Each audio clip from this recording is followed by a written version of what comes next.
Welcome inside Appalachia. I'm Mason Adams. This week, a look back at 2025. We met some fascinating people, like Aaron Dowdy of country rock band Fust.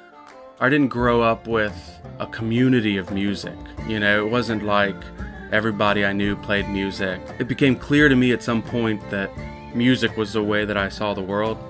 Central Appalachia continued to recover from Hurricane Helene. From the beginning, the recovery brought people together. Help came from everywhere. It didn't matter what school you went to, what political party, or what church. Everybody pitched in and helped. And we made a trip to Hillbilly Hotdog to take on the Homewrecker. You get 12 minutes or less to eat the whole thing. If you beat the record of 2 minutes and 34 seconds, which, cake, you got it, you get the whole thing refunded back to you. You'll hear these stories and more this week inside Appalachia. Support for Inside Appalachia is provided by the COPD Foundation, offering educational materials and information on COPD symptoms, treatments, and diagnoses. Learn more at copdfoundation.org. Welcome inside Appalachia. I'm Mason Adams. Today we're looking back at some of the stories and interviews we aired in 2025. As always, we looked for stories that don't always get told and introduced you to people doing cool things. Like songwriter Aaron Dowdy. Dowdy leads Fust, a group with deep Appalachian roots that's based in Durham, North Carolina. Fust is part of a new wave of indie rock emerging from the Mountain South. It's distinguished by a southern rock sound and lyrics drawn from observations about living in the region. Last year, I spoke with Dowdy after Fust released their album Big Ugly. Aaron Dowdy, thank you so much for coming on Inside Appalachia to speak with us today. Thanks, Mason. Do you consider yourself Appalachian? Absolutely. I grew up, I feel like, in the heart of Appalachia, and I was actually raised in Bristol, Virginia. Then I lived for a while in Asheville.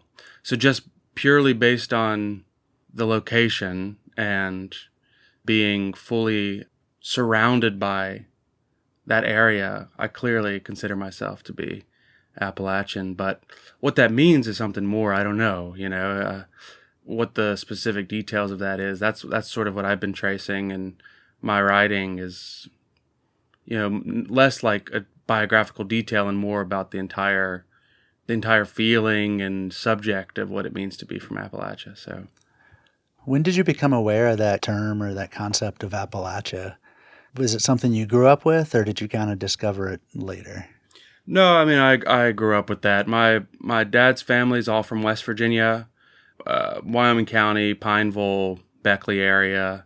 We had family, though, in Union and Fayetteville. And also Bristol's a great place to be born for music, for the history of music, because, I mean, obviously it's the so-called birthplace of country music, if you want to take that version of things. And Clarence Ashley's from there, and Tennessee, Ernie Ford, and that culture is alive and well.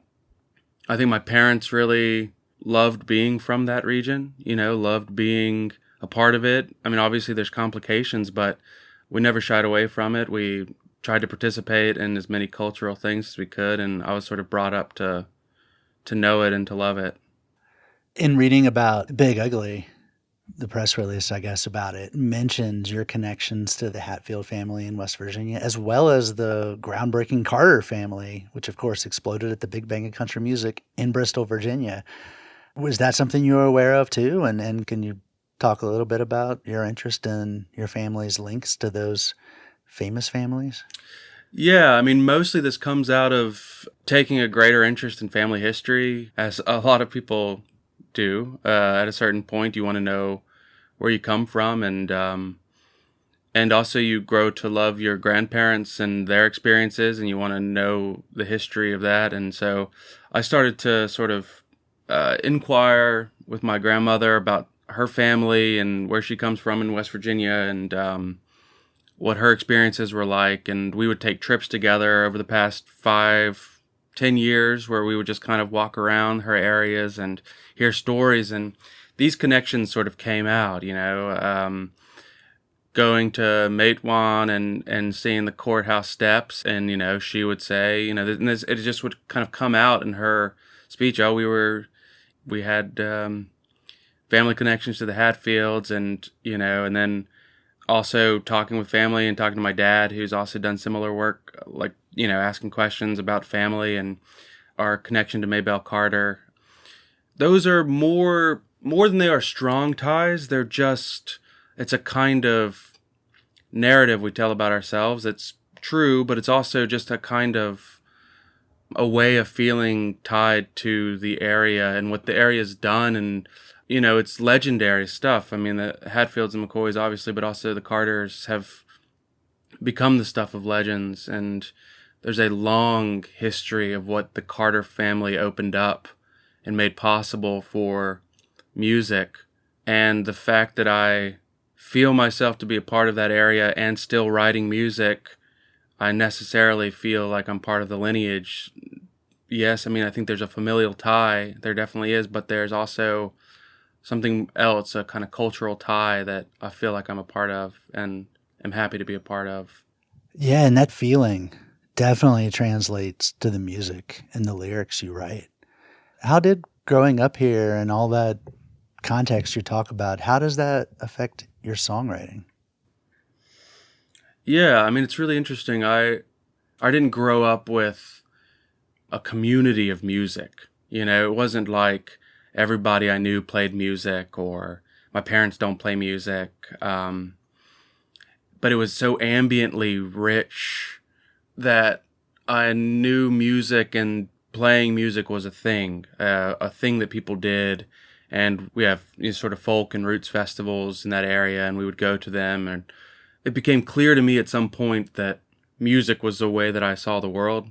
I didn't intend it in any way. It wasn't like I took lessons to try to become a great performer. I never really cared about that. It was just that at a certain point I realized I was singing a lot, and I was tending towards instruments, and I was fixated on performers and wanting to go to shows. And I always gravitated towards being a songwriter. That's what I liked the most, was blending melody and instrumentation and lyrics. And I think part of what makes the lyrics specifically Appalachian, or specifically Southern in that way, I had lived in the South for most of my life, and then I moved to New York, and I thought that I was maybe getting away from something, or needed to, just as a different experience, but almost immediately felt something missing. And I was so curious, as I was missing the South, what it was that I was missing. And so I started writing. I started the Fust project specifically on those grounds, as somebody who had grown up in it but had moved away for a bit, to start reconnecting with the South and my region and my upbringing. So the themes being so specifically Southern in that way, and specifically Appalachian, I mean, I think definitely that's true, have to do with me sort of trying to return to and think hard about where I'm from and what's going on there. And yes, there are a lot of issues, but also there's just so much feeling and so much history and so many good people. And I think lyrics having an opportunity to host those contradictions, or try to describe those contradictions, is what drives the project, lyrically at least. Let's listen to Spangled, the first single from the new album, Big Ugly.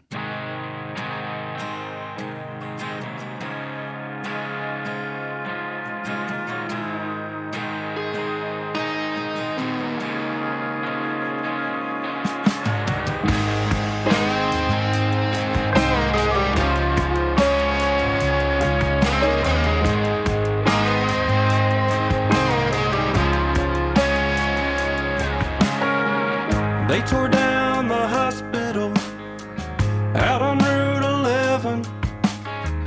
I'm not sure what happened. It seems like repossession, and I'm not one to try to get all the way to heaven, but I can't even visit The last place it was relevant, now I can't even visit. The last room I may have been in it, so give my love to Amy, give my love to Kevin. Well, they tore down the hospital, and I'm left floating in room 305. I'm floating forever. The words to this song grab me right out the gate with "They tore down the hospital." There have been a lot of rural hospital closures in the last decade, so right away this hits. What inspired that line? Yeah, that line I think, works on so many levels for me. And I like lines that are very complicated. Rural hospital closures is a serious problem. I don't go into the reasoning behind it in the song, whether it's financial losses or low reimbursement rates or whatever it may be, declining populations in rural areas. I mean, it's just a fact that, or some kind of distrust even of medical institutions, and there's so much at play in these closures. And on a personal level, the hospital I was born in was closed down in Bristol, Tennessee, on the Tennessee side. So, that's sort of been a figure in my thoughts since I was a kid, not being able to see the place I was born exactly. But you can kind of see the area that it was, but you can't see the building and you can't visit the room. And that's been a motif that I've thought about for a long time. But when I started writing this song, what I really wanted to get at was trauma in the South, or a certain kind of difficulty that maybe you often end up at the hospital, and the hospital becomes a point of crisis or a transition point in some person's life, and it can mean a lot, and it can have a lot of meaning for somebody, that moment of being saved or whatever, or coming to recognize where you are or what you need. And for that building to have been taken down, I'm starting to imagine all the people who had that experience floating there, in time. But I would also say those lyrics are really interesting because I wanted to, if you take the opening couplet of "They tore down the hospital out on Route 11, I'm not sure what happened. It seems like repossession." I mean, it kind of can be from one angle describing this financial inequality that's behind the closure, but then also it kind of describes the person immediately. I'm not sure what happened. You kind of are losing consciousness a little bit, or something sort of stepping in to get in the way. And repossession, you're repossessed by an old event that happened to you, and something comes over you and you're repossessed by an old memory, and you sort of lose focus. And I like that kind of play on the very personal and the historical, how they collide. And I think that opening couplet really does that. Big Ugly is a grower. Like, every time I listen to it, I hear something new, and it's still kind of revealing itself to me. But right away, my favorite song is Mountain Language. I love this connection between mountains and language. And, I spent a few years living away, and whenever I heard a mountain accent, it immediately brought me back home, and I felt like I was in community. Can you share some of what inspired this song? Yeah. The initial kernel for this song seems really out of field, but it's a play by the playwright Harold Pinter called Mountain Language.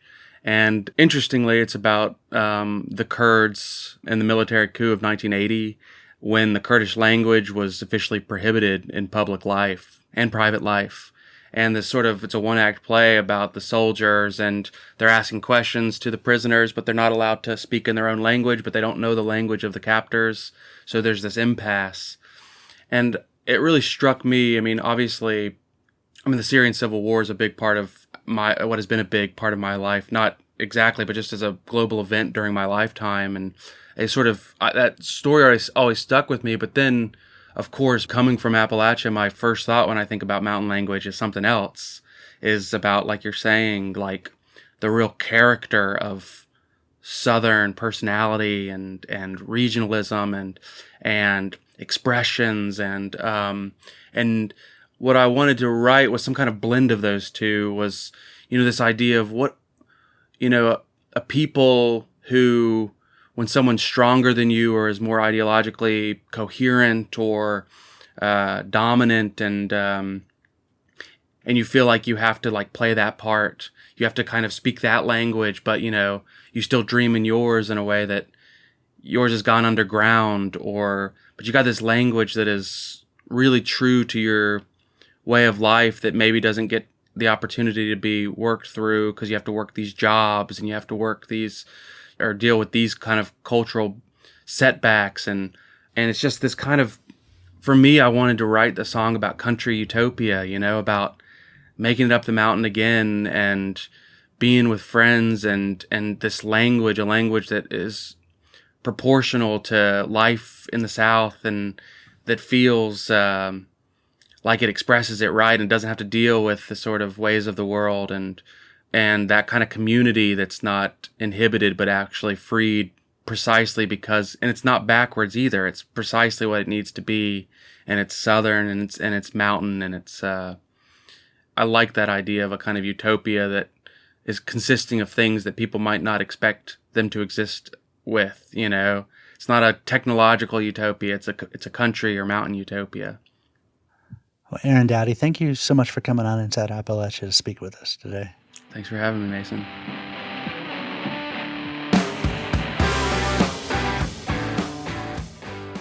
Fust tours the UK through January. The band is back in the US in early spring. For show dates, check their website.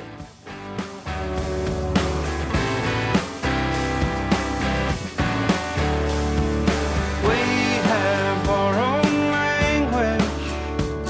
Well, I had mine, but yours had all those ways of saying how and why. So we use yours, but I still dream in mine. Coming up, a photographer from the Allegheny Mountains remembers and revisits the places where he grew up. You're Inside Appalachia. I'm Mason Adams.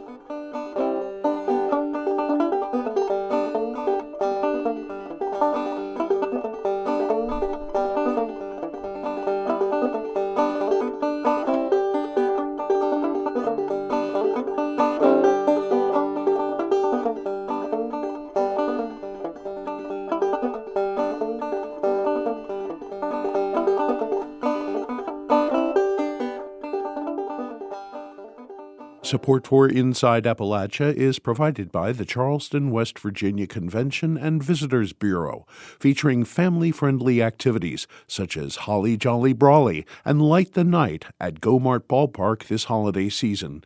Details at charlestonwv.com. Michael Snyder is a photographer and filmmaker who grew up in the Allegheny Mountains on the border of Maryland and West Virginia.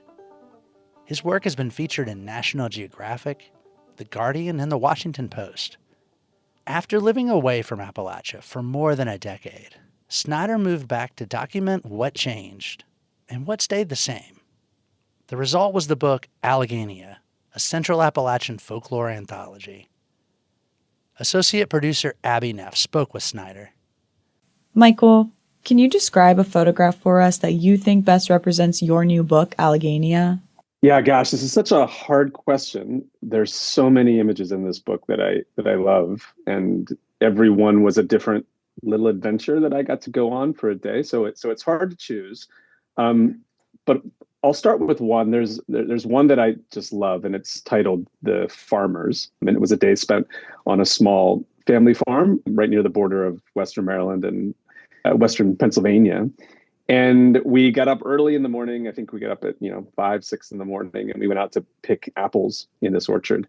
And we were walking up in this field, and the grass is all overgrown, and there's dew everywhere. And it was just really, really quiet, like one of those quiet mountain Appalachian mornings. And we just sat there. We must have been there for a half an hour, just going along picking apples. And I was just waiting and waiting and waiting. And as a photographer, you just wait for these little moments to happen, and you kind of have them in your mind, but you hope that everything might line up.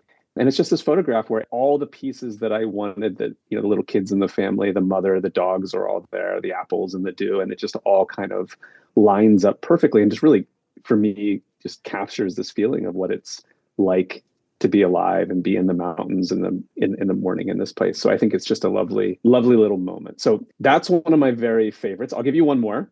There's another one that is called The Swimmers, where it's about a swimming hole. And it's this picture, this portrait, more of a traditional portrait with a father and his two children in this swimming hole. And he's got a tire slung over his arm for a tire swing. And to me, I love this photo because, growing up country, I mean, that's what you did when you were a kid. You went out to the swimming hole. And so it's something that I have very strong memories about doing. And we got this sort of super masculine guy, he's big and he's buff and he's in the river, but it's such a sensitive photo. It's like he's just so like gently carrying these kids, and the kids are so cute. And I think it really speaks to a lot of what I wanted to explore in this book, which is looking at identities and stereotypes, and then understanding that they exist for a reason, but also challenging them where that's reasonable. Why did you want to create an anthology about Central Appalachia? Well, like I said, this is home. I mean, this is where I grew up. And as a documentary storyteller, it's always wonderful to get to work on a project about a place that you love. So in a lot of ways, this is a love letter to where I'm from. But I think for me, it's a place that I grew up in and then I moved away from, like a lot of people of my generation. I moved out of the area for work and then came back later. And when I came back in the 20-teens, what I saw was this place that I had known for so long was in many ways still the same. A lot of what I had known as a kid was still there. But there are some things that were radically different and were changing really quickly. And I think probably in the last 20 years, this region, Appalachia broadly, and maybe more specifically, the Allegheny Highlands where I'm from, it's probably arguably undergone one of the fastest changes in its history. We've seen highways come in, the internet come in, the global economy. So it's a place that is opening up very quickly to the world. The world is seeing it and it's seeing the world. And at the same time, it's one of the most, stereotypical traditional places in the United States. So I wanted to make a book that really explored that tension.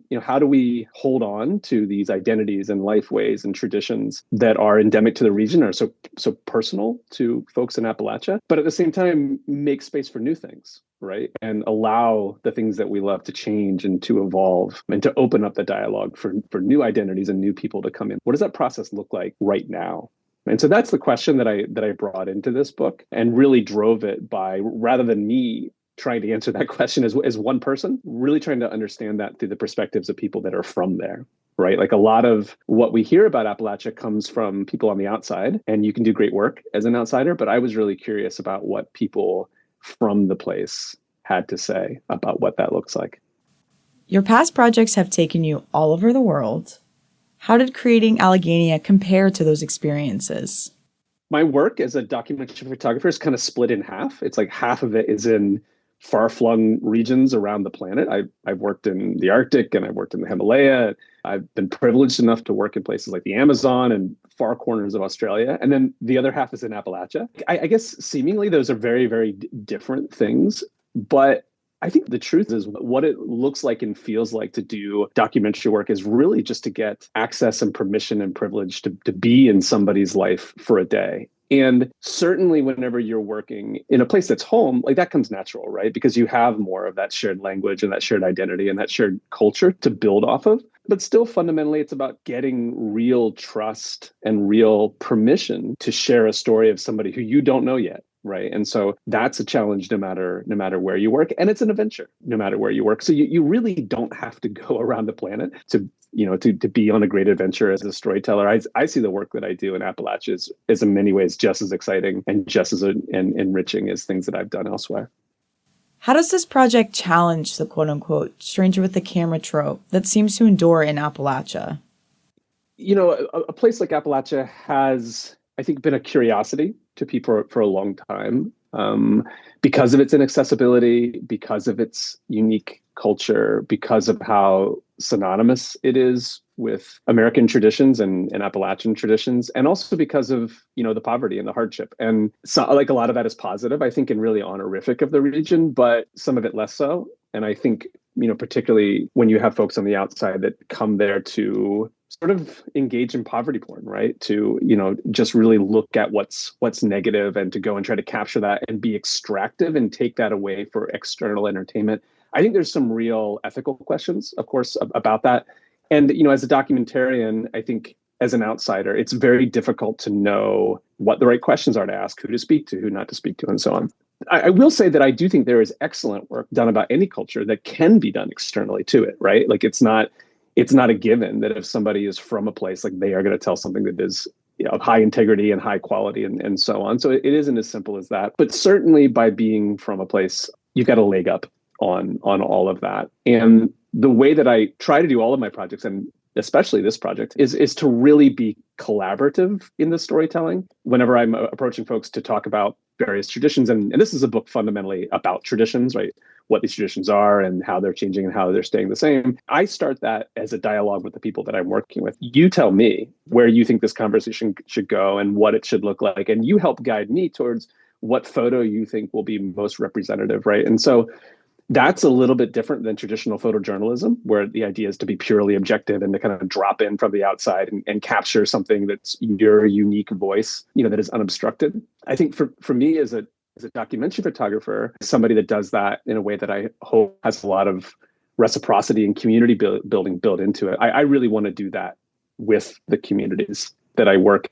I oftentimes say, like, whenever I make a project, hopefully I do make it for an international audience, but in a real way, it's made for the people that the project is about. And so I'm most excited to give this work back to the community, and whenever I have published this work in the past, or whenever I've done gallery shows and so on, the first place I want to bring it to is back to the community that I made it for. And I'll just kind of close my thinking here with one final idea. As I said, I'm a teacher now, and I teach documentary process. And one of the things that I consistently say is both the practice, the process, and the output of documentary work should be relationship building, right? That's what the work is. It's building relationships, obviously with the people that you're working with, but hopefully helping them to deepen their own relationship with themselves and the place that they know and they love. And of course, building bigger connections between the community that you're working with and the outside world. So I see myself as a photographer and a storyteller, but in a big way as a relationship builder as well. Who should read this book? Well, certainly my hope is that people in the region do. I think oftentimes as folks in Appalachia, the narrative that we have of ourselves is one that has come from the extraction economy. And that is a very negative narrative. It's a narrative that we're very monolithic in identity and we don't know how to take care of ourselves and we're poor and a little bit hopeless. And I think this book really challenges that. I think it challenges the stereotype that we're not a diverse place. There are, of course, ways that we are not, but diversity is an incredibly complex thing. There are so many ways that a culture can be diverse. And I think when you start pulling back the surface layers of this region, you find a place that is incredibly diverse. And so I hope people look at that and come to understand themselves in those terms. This is an old dialogue, but it seems to be something that is very much in the modern mind today, that there's so much that divides us. And maybe there's more that divides us than we can possibly overcome. And I just want people to really challenge that, because I think once you start talking to people, once you get beyond that outer shell of the politics that we wear or the color of our skin or identity or the region that we come from or whatever, there is truly profoundly far more that binds us and far more that we have in common, that we share. So I hope this book is a tool that continues that dialogue nationally, but especially in Appalachia, and continues to be in support of a force that brings us closer together and allows us to look at what we love and what we share in common. Michael, thank you so much for speaking with us today. We really appreciate it. It was great to be here. Thanks so much for having me. That was Michael Snyder. The book is Alleghania, a Central Appalachian folklore anthology. It's available from the Bitter Southerner.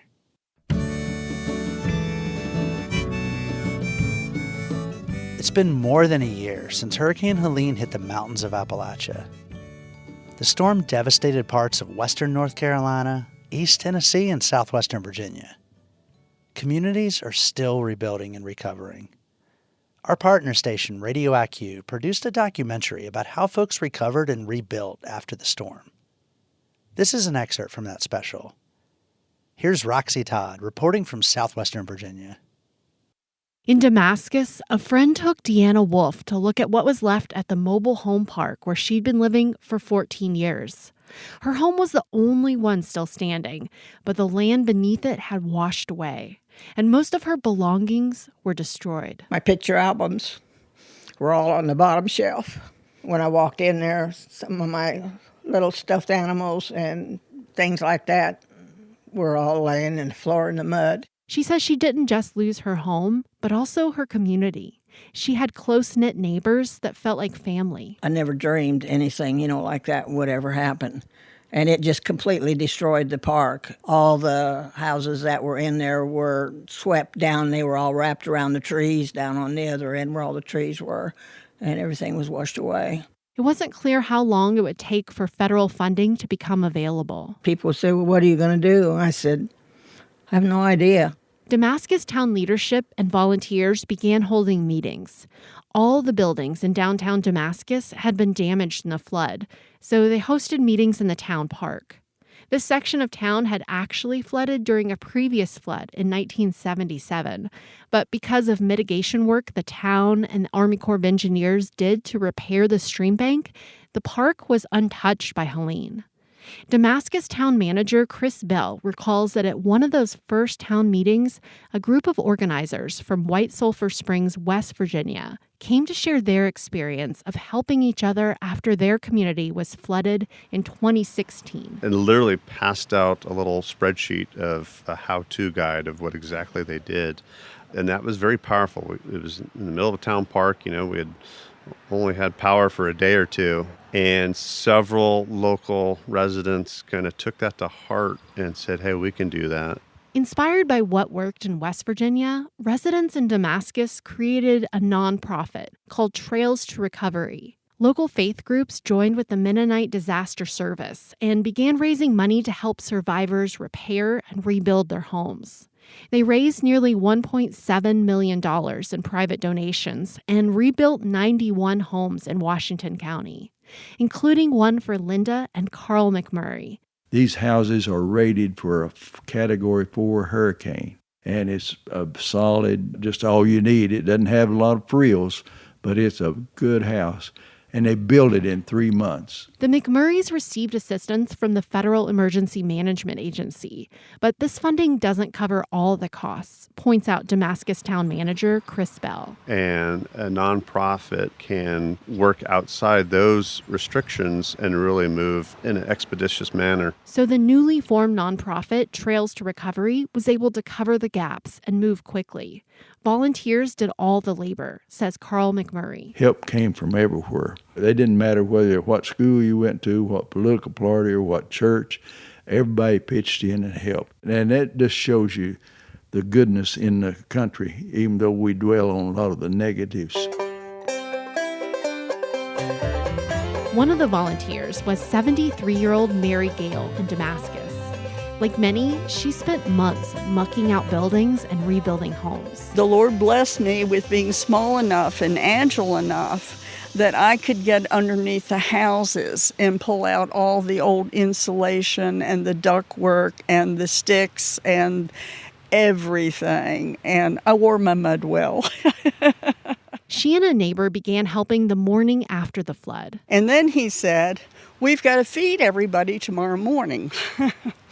And so he has a camp stove in his RV. And so we parked at the end of the street and fed breakfast to everybody who walked by the next morning. In addition to feeding neighbors and cleaning out wet insulation from flooded homes, she also helped drive Amish and Mennonite volunteers when they needed groceries or supplies. They loved the mountains. They loved hiking. They would take off as soon as they finished their meal, as quickly as they finished their meal. And that was after working all day. I could be in a horrible mood, and I could join them, and within an hour, I was at total peace. Helene didn't only destroy homes. The entire water system that supplied Damascus needed to be rebuilt. Bridges were washed out. Hundreds of roads in Virginia were damaged or destroyed. The tourism industry also took an enormous hit from Helene. Most of the small businesses in Damascus rely on bike riders from the Virginia Creeper Trail, which was severely damaged in the storm. Many of the business owners here weren't sure if they could reopen. David Phillips works at Adventure Damascus Bicycles, one of several bike rental businesses in town that used to bring tourists to the top of the mountain to ride down into Damascus. And at the end of the week, Michael, our owner, he called everybody in and laid everybody off. He's like, guys, I think that's it. This is just completely done. 27 years. And we were all rather surprised. I'm even choked up about it. The damage section was through the top half of the trail, which is the most popular. On this stretch, you can ride downhill through the national forest. On the bottom half, between Abington and Damascus, you have to pedal a little harder. That part of the trail did reopen, and Adventure Damascus began shuttling bikers to Abington. And it was like a glimmer of hope, though we still didn't know what the new normal was going to be like. It's just so many people ride the upper half of the trail. After the flood, Scott Little and his wife's small shop, Green Cove Collective, closed. They had been set up along the Creeper Trail between the top of White Top Mountain and Damascus. And we were basically a general supply for all the bicyclists that came down the trail. So coffee, hot chocolate, had a wood-burning stove. People could warm up, get snacks, take a break. They did some brainstorming and eventually decided to move their business down to Damascus, at least until the Creeper Trail is fully repaired. We've had to pivot, and shift the way we think about retail here in this location because the customer needs are different, so we have to adjust accordingly. And we also have to adjust our expectations. We go from 250,000 people a year to riding this trail to a fraction of that post-Helene. They sell different things now, too. More clothing, some vintage camping and hiking gear, since Damascus attracts hikers from the Appalachian Trail, which runs through town. He's hoping businesses here can stay open, but it's been tough. And it is quiet and sleepy right now, and there are days when some of these shops make $100 and they barely make enough to pay rent. That's going to be what it's going to be for a while, until the trail's back. Their shop isn't the only new business in Damascus. Angie Wood is co-owner of Bad Bagel's Pet Emporium. She says after Helene, the town's coffee and ice cream shop invited them to share their space. Both businesses help pay expenses and are hoping they can kind of help each other get through this economic slump. And so it's really fun. We can come in, you can shop for your pet, but you can also grab some amazing desserts, ice creams, coffees that are all made in-house. So we hope that in the next 2 years, when the Creeper Trail is back, the entire town will come back in full force. But for now, we're having to get creative. This is one example of how, as a town, we're trying to stay alive. Congress allocated money to rebuild the Creeper Trail, and the Forest Service estimates the project will take hundreds of millions of dollars. It may fully reopen in fall of 2026, but with the extent of the damage, the work could stretch into 2027. Winter is always a slow season for Damascus.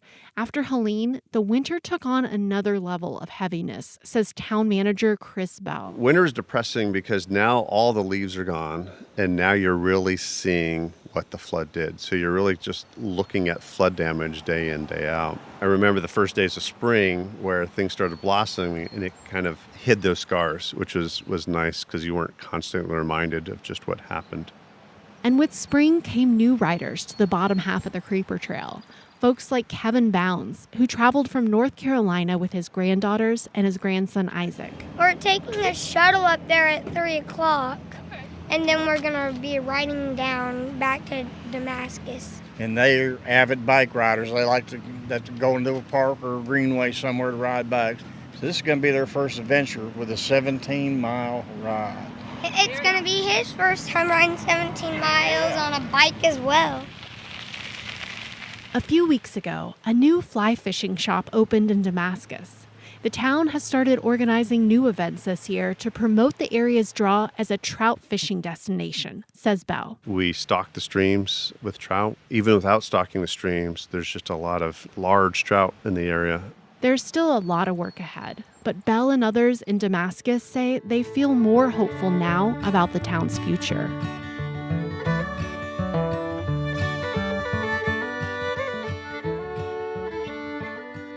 That was Roxy Todd.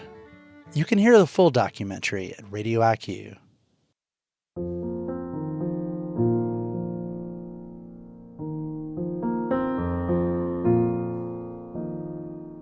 This past year saw another appearance by Appalachia's noisiest critters, cicadas. Across parts of Kentucky, Tennessee, and West Virginia, Brood 14 emerged in late spring, early summer. Although some folks are annoyed by cicadas, others find profound meaning. Louisville Public Radio's Justin Hicks brought us this. It's a warm afternoon in Mount Washington, Kentucky, and artist Diego Miro Rivera and his pal Zane Giordano are here from Austin, Texas. And they're driving around looking for what they call juiced up trees. And juiced up is that one side of the tree you can see more than 100 cicadas on it. You see, Miro Rivera makes art that's huge and composed of thousands of cicada shells. The shells are hung on burlap canvas and arranged in dense patterns, so he needs lots of shells. Eventually, they find a juiced up tree in someone's front yard. And as you might imagine, it's hard for folks to believe someone finds value in these leftover husks. Excuse me, sir. We're cicada hunting right now. Wow. Great question. We're making paintings out of them. Art project, if you will. All right, look. The guy kind of laughs and basically says, go for it. Yeah, let's go. They start carefully collecting shells, trying not to break them. The goal is to get 100,000 shells, which means they'll do this over and over and over. Here we pinch the body, and then it unlatches it, and then that's when we pull back. So why are there so many cicadas right now in Kentucky, Tennessee, and West Virginia? Well, Jonathan Larson, entomologist at the University of Kentucky, says the region is witnessing a 17-year cycle that's all about sex. It's not hard to understand the cicadas, he jokes. You just need to imagine a college party with boy bands. They're all hanging out. They're like, bro, you were amazing. Bro, you were a great singer. Let's all sing together. And then they start to make a chorus. The chorus attracts the females to the tree. They pair off then, and they'll sing a courtship song to an individual female, kind of like a guitar guy at a college party. Puts a lot of energy into singing, a lot of energy into mating, and then dead. Larson says Brood 14, which he likes to call the bourbon brood, are the great-great-great-great-great-great-great-grandkids of the same cicadas that the Pilgrims saw. He says the bugs connect us to history and serve as milestones in his own life. He remembers seeing them as a kid. Now he hunts for them in the backyard with his daughter. My daughter is 8 right now, and this will come back out in 17 years, so she'll be 25, and it'll be a very different relationship between us by then. I think it puts things in perspective. They're a helpful insect for that. Back in Mount Washington, Miro Rivera and Giordano are still collecting shells. Giordano says they've been working on cicada art for about a year, and its meaning is still evolving for them. Something we constantly say to each other is like, there's something about cicadas. There's something about it. Miro Rivera says lately cicada cycles have taught him something about political cycles. He created one piece entirely during the November election, from when the polls opened to when they closed. And it's almost the same way that these cicadas, if you're not part of a brood and you're not emerging in cycle with other cicadas, it's like you get lost in a different kind of chaos. Now, Miro Rivera knows some people may find different lessons in his work. He just hopes they'll take away some appreciation for the humble cicada. I'm Justin Hicks in Mount Washington. Hillbilly Hotdogs in Lesage, West Virginia is a local institution and a bona fide tourist attraction that sees visitors from all over the world. In 2024, the hot dog stand's signature menu item, the Homewrecker, suddenly became unavailable. This summer, producer Bill Lynch paid a visit to Hillbilly Hotdogs to hear about the return of the Homewrecker and take the Homewrecker Challenge. It was the middle of the week at Hillbilly Hotdogs in Lesage, about 10 miles north of Huntington. People were lined up outside waiting to get lunch inside and get out of the summer heat. Hillbilly Hotdogs is more than a typical West Virginia hot dog stand. It's a bona fide roadside attraction. The lot is an eccentric collection of rustic-looking buildings covered in graffiti, repurposed school buses, and reclaimed junk, poking fun at hillbilly stereotypes. The restaurant has tables inside and out, but also offers dining on the roof, which is a good place for a quirky first date if it's not too hot. There's also a wedding chapel out back if things turn serious. Reservations for lunch are not required, but probably call ahead if you're thinking about booking a wedding. Sonny and Sherry Knight opened Hillbilly Hot Dogs in 1999. Sonny and I were sitting out underneath a tree. This old house up here on the hill. Sonny was one of 11 children. And we were sitting out under the tree, and I said, honey, why don't you just plow that land over there and build me a weenie stand? And the 12 by 16 building was built with him and his brothers and brothers-in-law. And I soon learned that in order for them to build, I had to keep a pickup truck right in front of the place and a couple cases of beer. And then they just worked till the sun was coming up the next day. It was nonstop. But if you took away the truck or you took away the beer, nobody worked. We opened September 6th of 99 and closed 3 days later and got married. And everyone thought for sure these two nuts, me and Sonny, were both from California, when it's just me that is, because who opens a business and 3 days later closes it to get married? We did. We did. The place expanded as it went, adding buildings, buses, and a variety of specialty hot dogs. Hillbilly Hot Dog is included on various travel lists and was featured on Guy Fieri's diners, drive-ins, and dives. Sonny passed away in 2021. Since then, it's just been Sherry overseeing the restaurant with a lot of help. The menu at Hillbilly Hot Dogs has expanded since it opened, mostly through trial and error. The menu currently lists over 25 specialty hot dogs, but I wasn't there for any of that. I'd come for the Homewrecker. The Homewrecker is a deep-fried, 1-pound, all-beef hot dog. That's like an entire package of hot dogs. Sonny wanted something that nobody else had. So we went to our food packing company and he said, you know, 15-inch, all beef. And Buddy Logan looked at us and said, it's a novelty. No, it's not going to last. And I turned around as Sonny was walking out the door, and I looked at Buddy Logan and I said, you gave us 3 months. Make the dog for him. Just do it. Just make it. So he came into the store and he had a frozen prototype, threw it down the table, it was frozen, and it just kind of bounced. And my brother was standing there and he went, now there's a Homewrecker. And right there, we got the name. With toppings, a table of 3 or 4 could probably share the hot dog, but Sonny wanted something to attract a particular kind of diner. One with something to prove. The Knights put the word out. They wanted to see how fast someone could eat a Homewrecker. So one guy, David Franke, he was a student at Marshall, and he did it in 12 minutes. And we knew, okay, we got our set time, because it took him everything he had to do 12 minutes. So now from there, we've gone down to the 2 minutes and 34 seconds. I think it's 32. So 2:32 is, I think, what it is now. Yeah. There isn't really a strategy to getting that much food down. But the kitchen manager, Cecilia Cottle, said having a cup of water doesn't hurt. I thought I'd try my luck and my stomach against the Homewrecker. Waitress Katie Thacker counted me down. All right, so you get 12 minutes or less to eat the whole thing, and if you do so, you get a free t-shirt and post it on the Facebook page. If you beat the record of 2 minutes and 34 seconds, which, Cake, you got it, you get the whole thing refunded back to you. The thing is, you don't have to lick the plate clean, but you can't leave any chunks of tomatoes or jalapenos. You also can't share with your friends, throw it out the window, or tuck it in your boots for later, okay? It's just the rules. All right, any comments, questions, concerns? Nope. All righty, I'm going to count down from 3 and give you a big old yee-haw. 3, 2, 1, yee-haw! And like that, I was off. I had a cup of water and a plastic knife. I used the knife to cut off pieces of the giant hot dogs so they'd fit in my mouth. The dog was as big around as the handle of a broom, and it was piping hot. The water came in handy. I started off at a good pace. I was hungry and hadn't eaten much all day. I slowed down.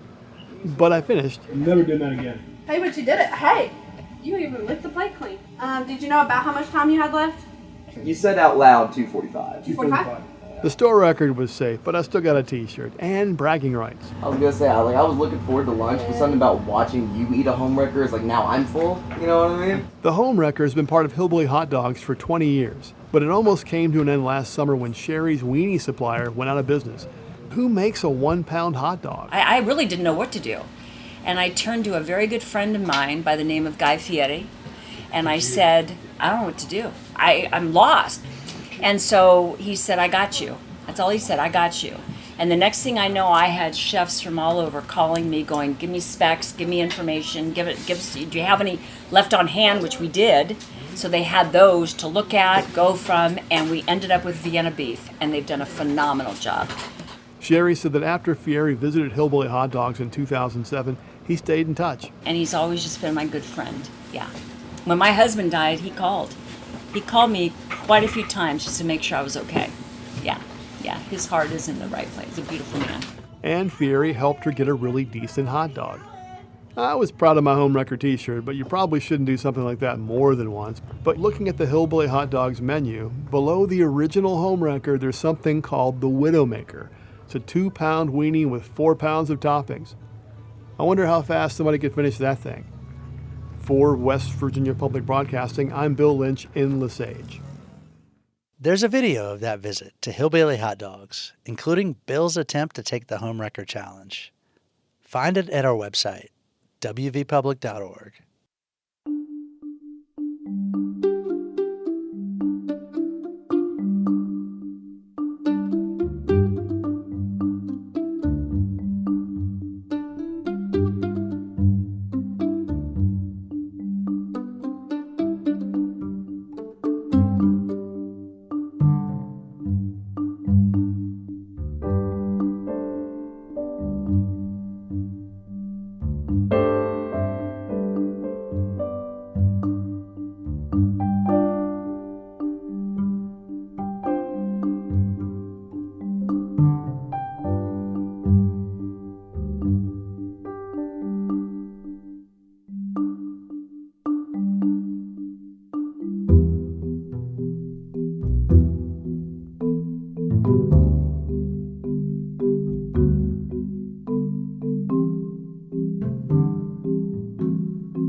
Till next time, thanks for joining us as we journey throughout Appalachia.